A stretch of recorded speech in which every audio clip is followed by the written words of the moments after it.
This episode of the show is brought to you from the Salesman.org HubSpot studio. Coming up on today's episode of the Salesman podcast. The greatest hit we've seen in our lifetimes, and what that meant, of course, is that the market got even more competitive. And take the hours or the day or two to figure out, how am I going to speak to an actual human being at that company, not human resources. What we recommend people do is homework, hours and hours and hours on what that company is doing, so that in the first thing they read about you, they're going to read the resume. Hello Sales Nation, my name is Will Barron. I'm the host of the Salesman podcast, the world's most downloaded B2B sales show. On today's episode, we have an absolute legend. It was a pleasure chatting with him. We have Rob Barnett. He's the author of the book, Next Job, Best Job. And that's exactly what we're talking about on today's episode. How to find your next job and make sure that it is the best one, your most aspirational, whether it's in sales, out of sales, whatever it is, how to find your dream job and how to close it and get in the door and speaking to these hiring managers, no matter what the climate is, no matter whether we're in a global economic pandemic crisis or not, how to get this job done. Everything we talk about is available in the show notes of this episode over at salesman.org. And so with that said, let's jump right into it. Rob, welcome to the Salesman podcast. Thank you so much. It's good to meet you. It's good to meet you. I'm glad to have you on, Rob. On today's episode, we're going to get into how we can build a strategic resume or CV if you're in the UK like myself, curriculum vitae. That might be new on some of the audience who's listening. But before we get into that, I guess I want to start on a wider context here, because clearly the world has changed, the workplace has changed forever. Salespeople seem to be always hopping and changing and jumping jobs regardless. But it might be that there's a whole chunk of the audience right now who want to change jobs, want to change roles, might be looking at changing careers. So with that said, Rob, what do we need to do differently now than perhaps when we were looking at getting a job or searching for jobs 2-3 years ago? What's changed post-COVID with regards to getting a job? And then we'll move on to the idea of a strategic resume later on. Yes, great. Well, look, the odds got tougher, right? It got tougher because the economy took the greatest hit we've seen in our lifetimes. And what that meant, of course, is that the market got even more competitive. And so for every role, there's twice as many people going after it. And the same old is really not going to do it now on resumes, on cover letters, on LinkedIn's. I don't know what it is, but it just seems like when you ask me to talk with you about this topic, I feel like people become possessed by some kind of robot from the 1950s when it's time to write a resume and a LinkedIn, and they speak with these stilted, old, non-human tones that, I don't know. I think that people have this belief that I'm supposed to do it like everybody else does it. And then when that happens, you end up in the stack, the stack of thousands of everybody else's, and you don't stand out. So I love this. We're going to be on totally the same wavelength of all of this. I know that for a fact, Rob, because what I wanted to ask you was, out of, say that we're applying for a complex B2B sales role, a role that lots of people, maybe it's software sales, enterprise sales, a role that lots of people want to get into. Well, say like there's 50 people in that pile. Say there's 100 people in that pile. From your experience, how many of those individuals are we actually competing against? How many of those individuals just are never going to get a shot? The resume or CV is just nonsense. They've not got the experience. We're never going to even look at them seriously. What number actually are we competing against? If there's 100 people that apply, what number of individuals are likely to be considered? This is such a great question. And there's two ways that I would respond to you on it. The first is, who the hell's looking in that pile, right? I'm always worried about who's that person on the other end, meaning, is it a robot or is it God bless her or God bless him, a 23-year-old who's, some kind of a junior person in the human resources department with very few human skills, just looking for keywords and buzzwords. I mean, that part of it is terrifying. First is who's judging that pile. But the second thing that really I think is the primary problem that so many candidates can solve on a job search is to make sure that if you're applying for a role, you're really lined up for the specifics of that role. Most job seekers are so bummed out, and I've been there more times than I wish.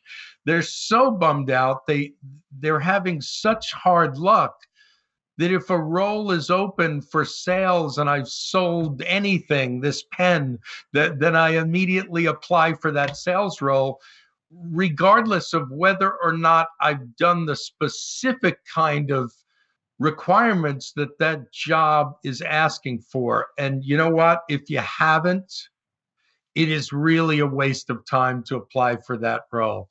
I don't know what it is, but people feel like, well, it's a numbers game and I have to send out as many resumes as possible. Not unless that resume is really lined up with the likelihood that if there's 15 requirements, you're going to be able to really check 12 or 13 of them, no problem, without saying, well, close enough, let me go for it. Don't bother. Is it fair to say that getting a job in 2021 onwards is similar to the shift that's happened in B2B sales? And what I mean by that, Rob, is that 20 years ago, perhaps you could hit your number by cold calling people. Cold call.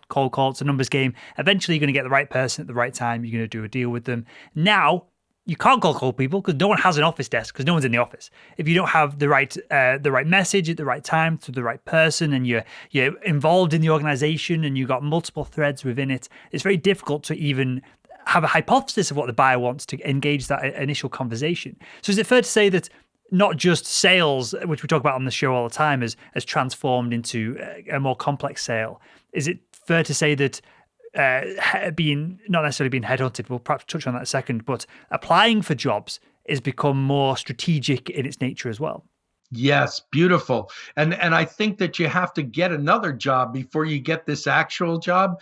You have to actually decide that there's a need to become a private detective. If you're just going to upload a resume cold to a company, the odds are just terrible. Mm-hmm. But if you decide to become a detective and take the hours or the day or two to figure out, how am I going to speak to an actual human being at that company, not human resources. I hope they're not listening. They're not going to love me after they hear this podcast. Not human resources, but if there's 6 degrees of Kevin Bacon, I like to tell people, cut that down to 1 degree of Kevin Bacon. If Kevin Bacon is the hiring manager, how are you going to talk to Kevin or one person separated from him at that company in order to do the thing that you baked into your question, which is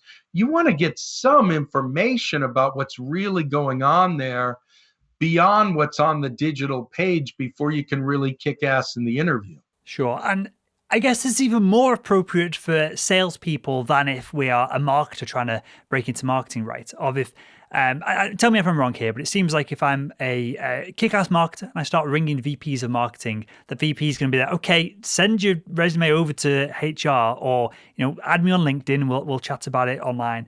Versus if you can get on a call with a hiring sales manager, sales leader, and you can really wow them on the call, you're demonstrating your skill set right there and then. So is it fair to say then that this is even more appropriate as an approach for salespeople than it is for other people in whatever industry or kind of segment? Yes, 100 times yes. I mean, I like to use this analogy for over here in the baseball analogy. This might go totally past me, Rob. You might go right over my head with your baseball analogy. Steal second base before even the first pitch is thrown, because in old days, you'd be lucky to go through multiple interviews, and then maybe as one of the final steps, you're asked to put your ideas in writing and really impress them with either, the dreaded PowerPoint presentation or, just a plain Word document that's got all of what you have to say to pitch yourself for this job. When COVID hit, we started recommending to all of our clients that you should come much stronger with content, with ideas, with specifics, with the proof that you've done more homework about this company than any other candidate. Come with all that in the beginning before you were even asked, because what the company wants to hear now is, what are you going to do to make me money, right? And the people who offer that early on are the people who have the better chance of going through at least more than one dreaded 30-minute interview. Okay, so let's get practical here. What does it look like to do this very literally? So we can touch on perhaps the calling up of the hiring manager in a second, or adding them on LinkedIn, communicating and chatting with them. We'll touch on that in a second. But do we need to create rather than just sending over and filling in the online application form, do we need to then send the hiring manager some kind of application pack with 30, 60, 90-day plans and things like that? How do we very literally separate ourselves from the competition here? Yes. Well, look, the cover letters too, like we said earlier, they tend to all be written by the exact same person. I'll perform one for you now. You know, Hi, Will, or if I haven't done that, it's to whom it may concern, right? To whom it may concern. I'm very interested to see the job that you've posted for blankety blankety blank, because I am an award-winning salesperson with 15 years of experience and a proven track record at great oral and written communication skills. I have a demonstrated history of success. These cover letters are not cutting it now. And so what we recommend people do is homework, hours and hours and hours on what that company is doing, so that in the first thing they read about you, they're going to read the resume.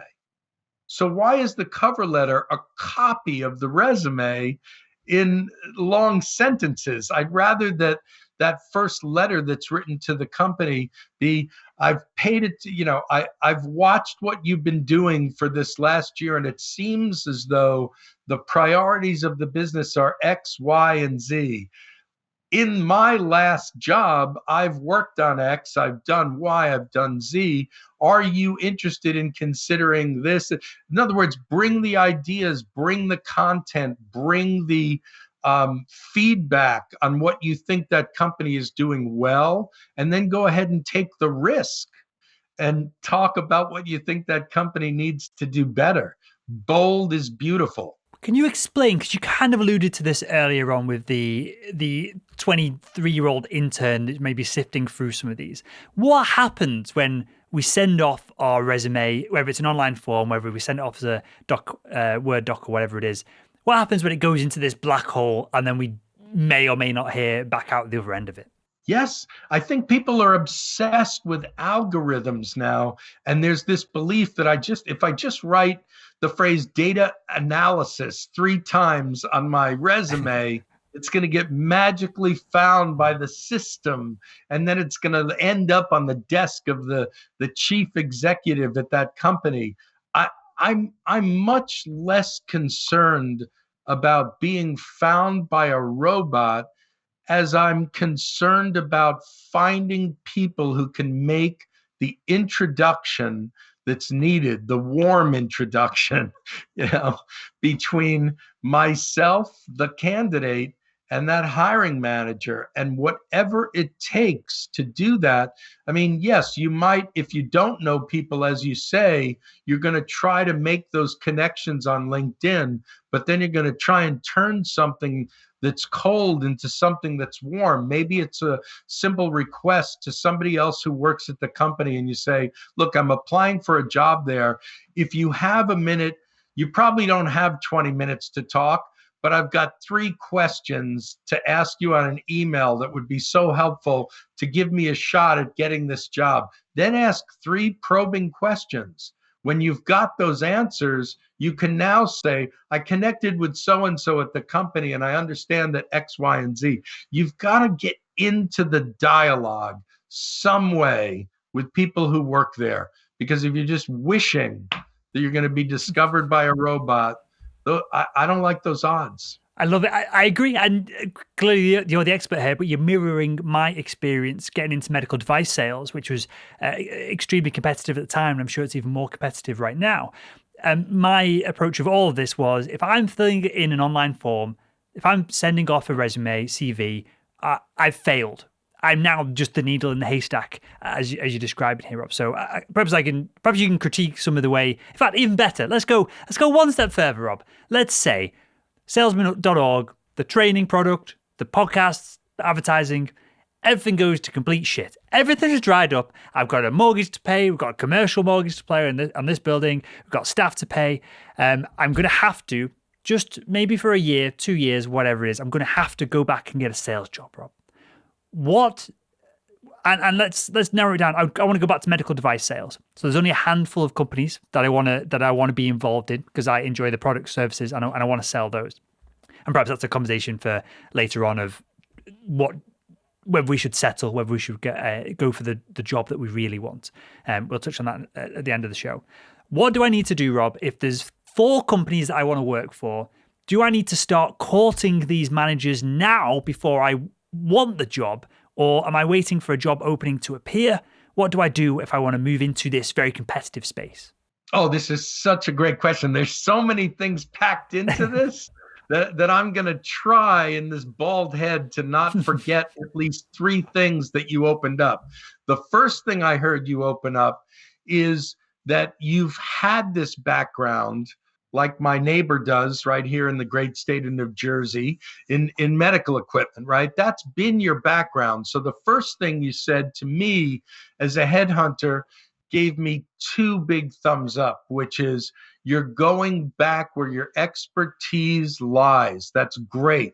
Then the second thing that you opened up in my mind is, do I start trying to warm those contacts up, whether or not there is an opening there, so that I'm warm for a future opening?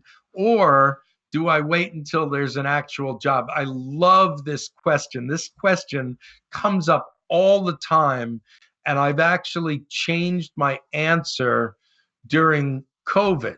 My answer now, with all of us having one of the hardest, if not the hardest times of our lives, is that I've been counseling clients to drop the whole, can we meet? Can we chat? Can we have coffee? I'm a friend of so-and-so. They told me to call you.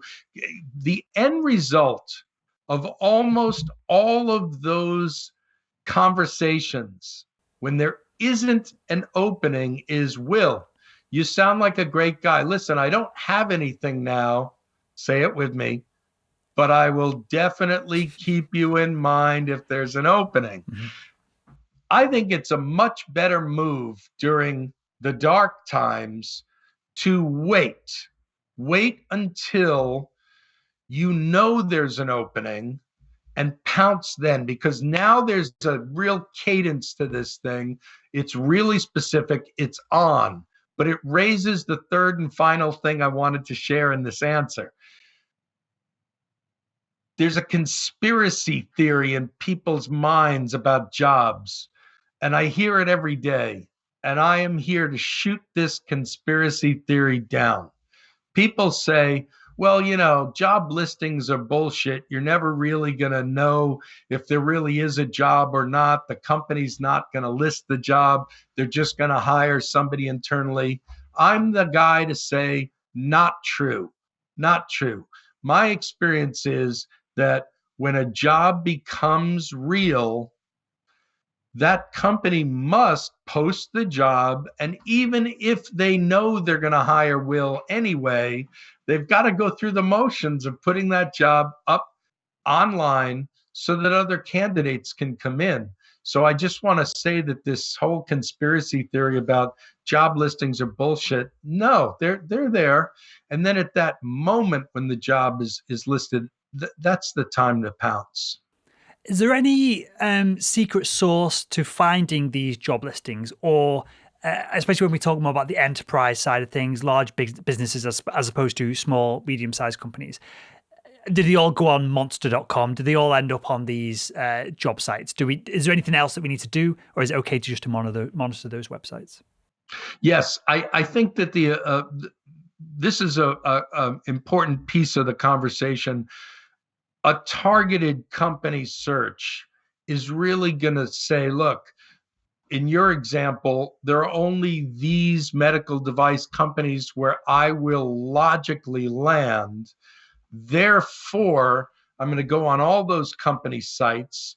I'm going to set up alerts. I'm going to set up Google alerts. I'm going to go on LinkedIn. I'm going to set up job alerts for those specific companies so that the moment anyone on my targeted list is looking, I'm pouncing.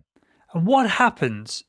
This is going to be massively subjective, right? But what happens if we're working right now, as we record this, we're hopefully coming out of the global pandemic, especially the UK, the US, Europe, and in other parts of the world where vaccines are being rolled out, right? So hopefully there's an end in sight for some of us that are fortunate.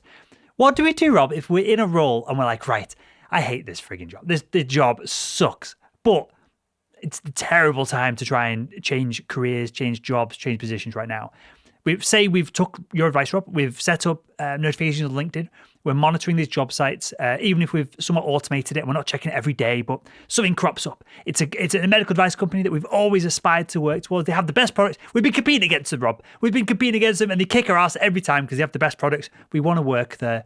Is now a good time to risk moving from one job to another? Is there ever a good time to do it? What I'm saying is there a big enough upside to risk kind of making these kind of moves right now, or is it time that we kind of rest on our laurels and just suck it up and get on with it? Wow, what a great question. I think that, I came up with a simple little trick in my brain in my long 40 plus years of working somewhere. The device is called the alarm. And when the alarm goes off in the morning, whether it's 5:30, 6, 6:30, 7, whenever you like, there's that moment in your mind between sleep and full consciousness where you have this sort of gut feeling, do I want to get up and go to this frickin' job or not? And if you start waking and having those bad feelings that say, I don't want this day to happen, I don't want this job, then that's the deepest message your subconscious can possibly give you, that you are not in the right spot. Now, your next question is, what happens if unemployment is raging? What happens if, God forbid, another virus hits us? I mean, would I take the risk of leaving what appears to be secure for something that I'm craving in my aortic muscles, which says there's got to be something better out there? Depends on your level of risk. You're talking to a risk taker. I've taken risks my whole life. I would say yes, yes, yes, yes, yes. Carefully obey what your subconscious is telling you, which is there's something better out there, and go for it, but go for it without blowing what you've got, right? Because if you've got something that's keeping the roof over your head, even though you secretly wish you shouldn't be there, then carefully spend some time trying to better your situation. And let's face it, last point, you're certainly more hireable when you're in a job than you are when you're on your butt. Yeah. So your value's greater. There's two things here that come to mind as I asked that question, and me and you are probably aligned on this. You seem the same. I'm a massive optimist. So I would hesitate to tell someone to change jobs if they changed jobs 6 months ago, 12 months ago, and they've been job hopping for months on end or years on end, right? Clearly, the job isn't the issue. It's the fact that you've got shiny object syndrome, or that you feel the grass is always greener on the other side. I know from data wise, it takes about 6 to 8 months to ramp up a sales rep. And so if you are only in your job for 12 months, you're only just coming around to being trained, informed, and engaging potential customers, especially in longer, complex B2B or what I was doing, business to government sales. There is an element of you've got to like hunker down just for a year or two just to see what the deal actually is. But I'm massively optimistic, and I'm a massive risk taker as well, Rob. So I think it was Steve Jobs who said, if you do something every day for 60 days, and every day you think this is stupid and you hate it, it's time for a change. That's how Steve Jobs would frame things up. And someone else said this on the podcast before: of if something isn't, you should eliminate yeses, and you should only do no and hell's yes. If there's something in between, it's not a good fit for you. And you should say no to it. So clearly, I massively appreciate this, and I know you do as well, in that if you've got a job, you've got responsibilities, there's kids, there's mortgages, whatever it is. At some points in all our lives, we've just got to get our head down and get through them. But with that not on the table, or you've got you've got a bit of cash in an emergency fund, or you've got a bit of savings, I would encourage people that life is so short that you have to be pushing towards not necessarily your dream job, because I want to be a Formula One racing car driver. That's never going to happen. But maybe I can do ad sales for the F1 and spend a load of time with the teams and that side of things. So anything else to add on that point, Rob, before we move on this idea of aspiring for more with our careers and our jobs? Well, for us, the most important chapter in our book is chapter 4. It's called Your North Star.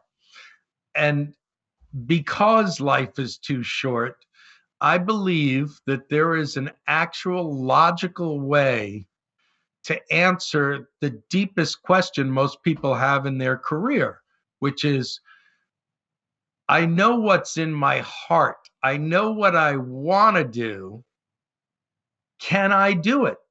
Can I be a ballerina? No, I'm just kidding. But I believe in you, Rob. I believe in you, mate.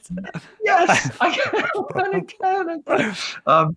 So we try to encourage people as much as possible to go through this 3-step process in answering the greatest question of all, which is, you called it the dream job. I just call it the North Star. Can I have it? Can I really have what I want?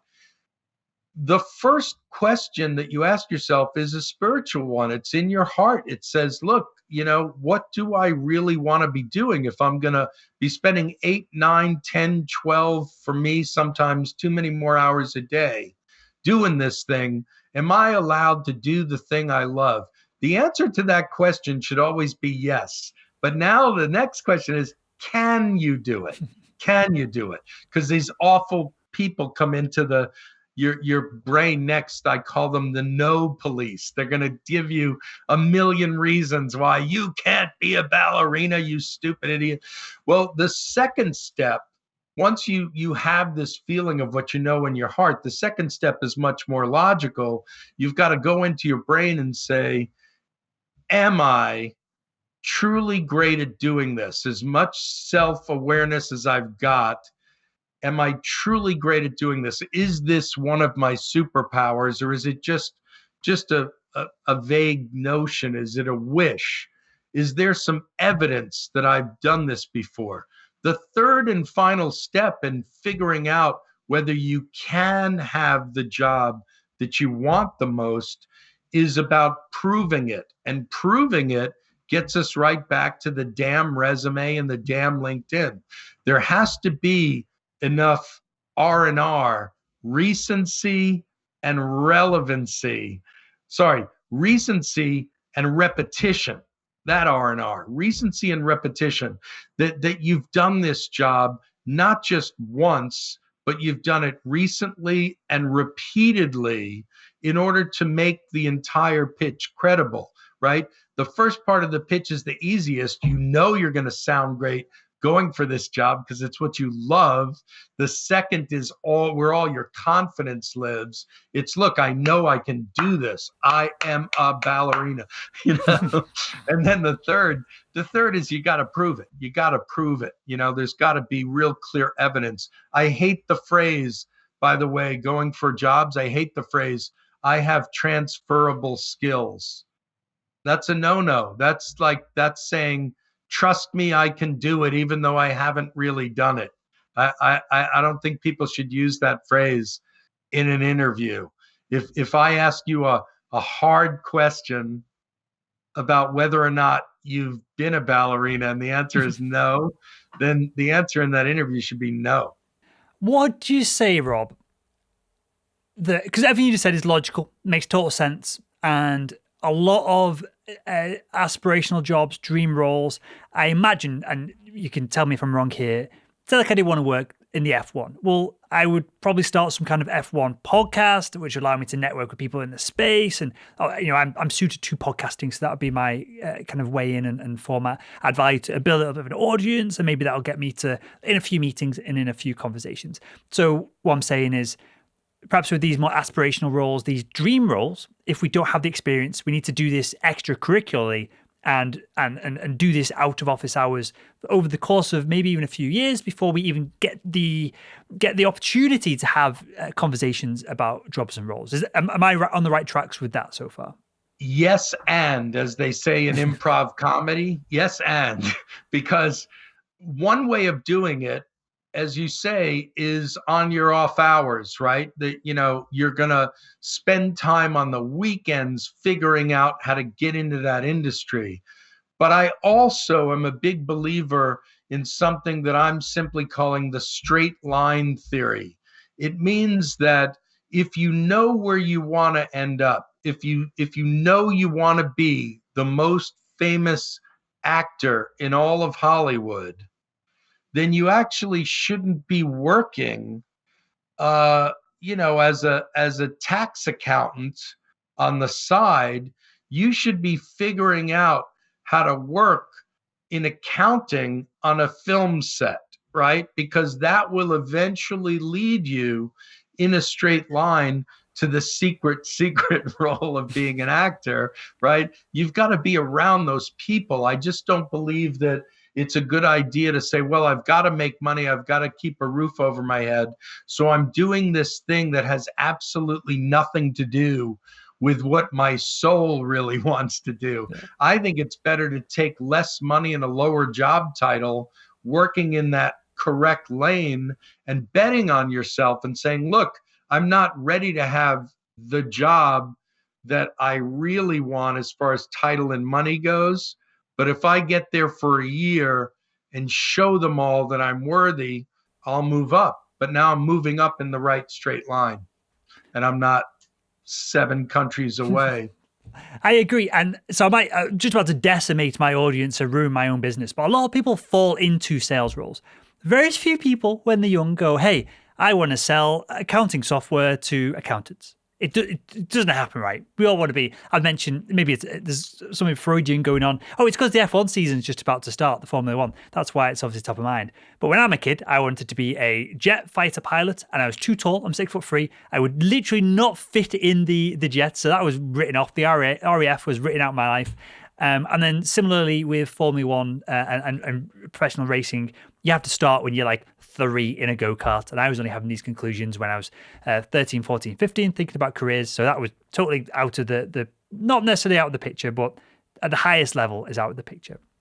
So you've answered the question I was going to ask you, which was, what do we do when our dream job says that they want to have experience and we don't have the experience? You get in an adjacent role, you get in the organization, you hustle and bustle, you kind of your way to get a grain of experience, which then you can expand on over time. But final thing I want to ask you, Rob, and again, especially when we're dealing with perhaps the enterprise here, larger organizations, is it still possible to work your way up like seemingly used to be able to do 20, 30 years ago, where you start in the mailroom and you work hard and you end up the CEO and your story's told on the front of Time magazine? Is that career progression within large organizations and smaller organizations, whatever it is it still possible?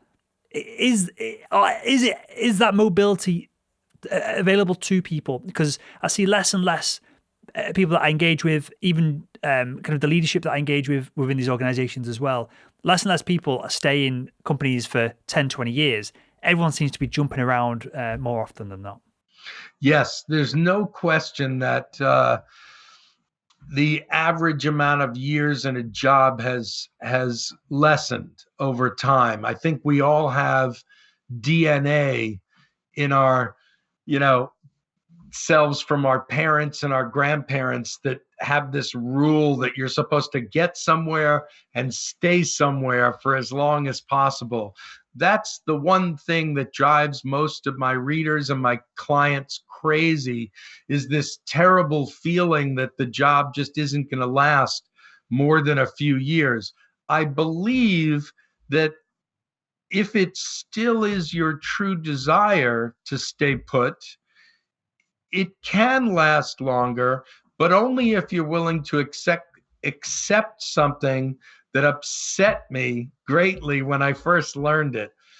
I was working in this really cool job a long time ago at MTV when it was the new thing and it was the coolest place in the world. And, we just felt like we were on top of the world. We worked there. That's how it looked like from the outside. From the inside, people used to say, you know what it's really like working here? It's like going out with the hottest looking person on earth that treats you like shit. That's what people used to say.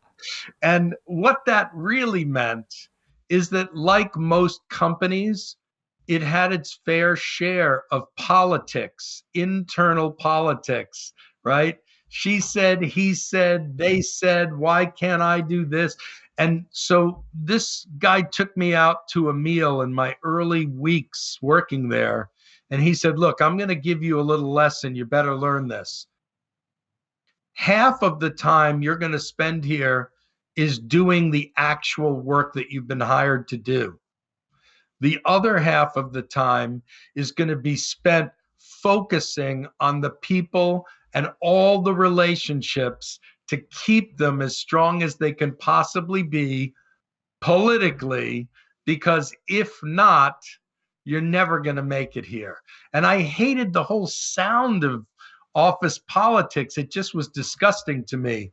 But I think that over time, I've realized that unfortunately, half of our mind has to be based on, are Will and Rob getting along, or are they secretly hating each other? And if they're secretly hating each other, we've got a choice, right? We're going to have to figure out how to fix it and reset this thing, or it's just a matter of time and it's going to go south. So so much of the reason I think why jobs don't last is because I secretly did something 15 minutes ago in this interview that pissed you off, and then we're never going to talk about it. But it's there, it's real, it happened. And then if you're my boss, it's going to lead to my demise. I love this. I love you being so frank and open about it. I've talked about it on the podcast in the past.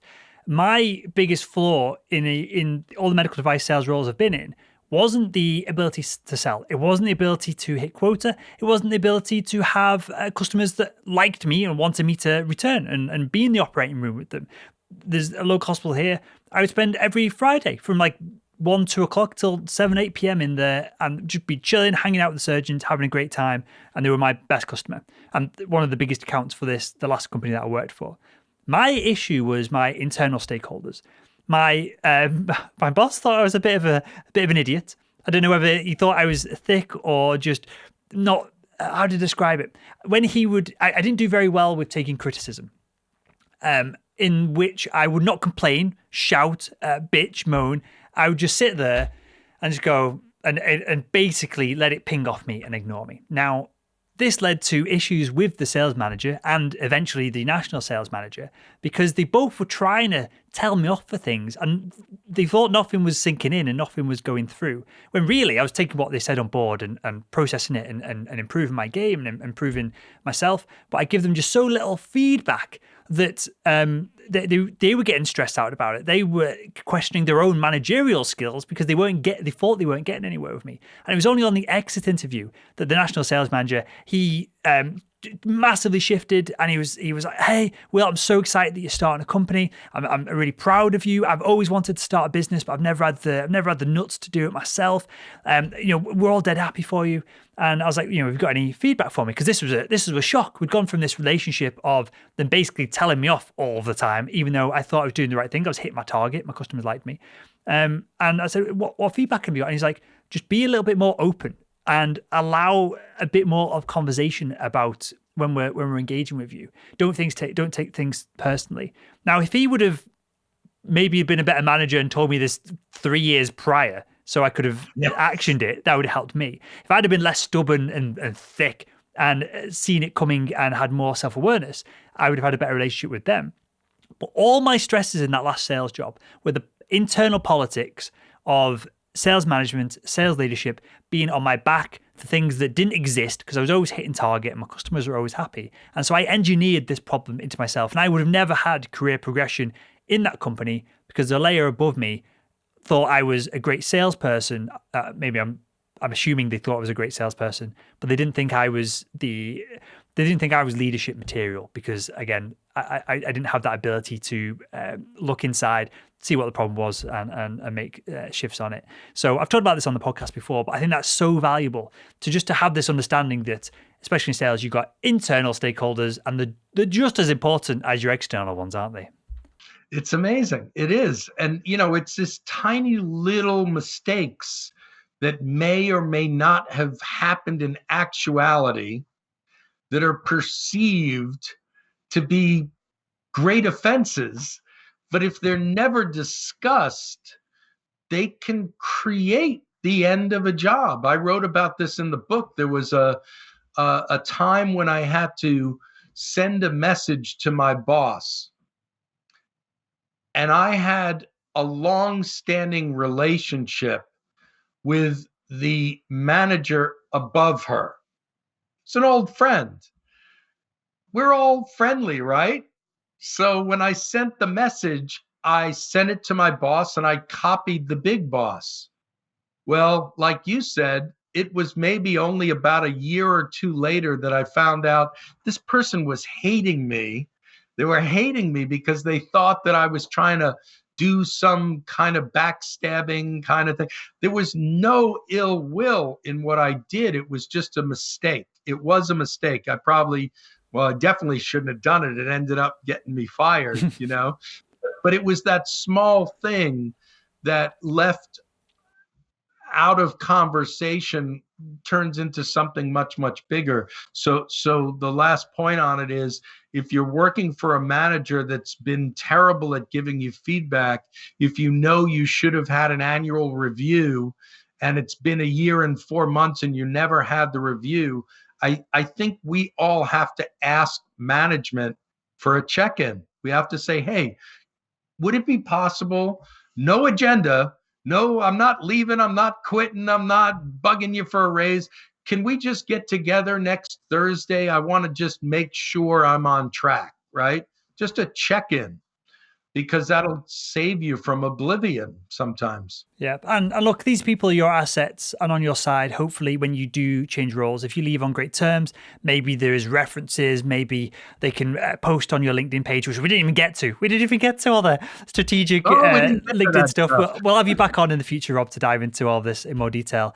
But even I know I've done a load of deals on the back of a few quotes and references from previous customers. There's no reason why you couldn't get quotes, references, something like that from a manager that you've got a great relationship with. And look, if your sales manager puts together a quote, a 15-second video saying, hey, this sales rep has done this, and this, they're reliable, they're this, they're that, that must have massive impact if we can include this on our outreach to a potential hiring manager. Is that right? It has a great deal of impact on future customers when they hear it not from you, but from people that have great regard for the work that you've done. It's so important. I said someplace in the book, it's easier to ask for a recommendation on LinkedIn from a great former colleague than it is to ask to borrow money. But sure. the recommendation, which most good-hearted people are willing to give, can go a long way at making you more money. It really does.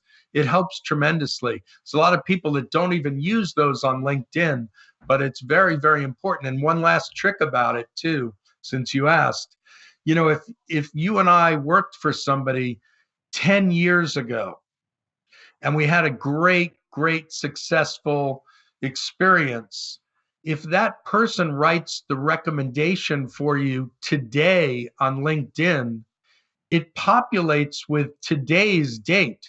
So it's the most current thing that anyone will see on your profile, even though the goodness happened 10 years ago.